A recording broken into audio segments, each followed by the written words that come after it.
అప్పుడు మీరు skill scam కేసులో చంద్రబాబుని అరెస్ట్ చేసినప్పుడు కూడా వాళ్ళు సేమ్ ఇదే అన్నారు. వాళ్ళు ఎప్పుడు జగన్ని జైలు పక్షాన్ని 16 నెలలు ఉన్నాడు, జైల్లోకి వెళ్ళేవాడికి ఏం తెలుస్తాయి అని అన్నారు.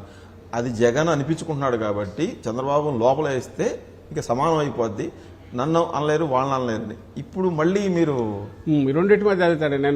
నేను నా మాటలు గమనిస్తే మీరు ప్రతిసారి నేను మా మాటలు వాళ్ళ మాటలు పక్కకు తోసి వాస్తవం ఏదో చూడండినే ప్రజలకు అప్పీల్ చేస్తున్నా, మీడియాకు అప్పీల్ చేస్తున్నా. ఇప్పుడు కూడా అదే చెప్తున్నా.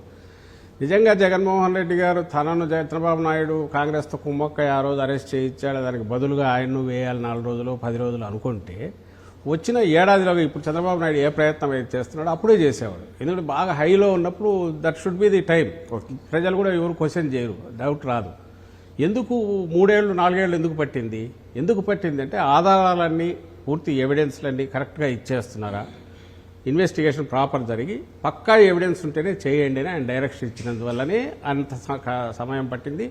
విత్ ప్రూఫ్స్ ఎవిడెన్సెస్ ఆ రోజు అరెస్ట్ జరిగింది. దానికి బదులు ఈరోజు అతను చేస్తున్నది ఏదైతే ఉందో ఇందులో ఒక్కటంటే ఒక్కటి కూడా ఎవిడెన్స్ వదిలేయండి, అసలు రేషనల్ లేదు. ఈరోజు అతను పెట్టిన దాంట్లో ఏ హేతుబద్ధత లేదు.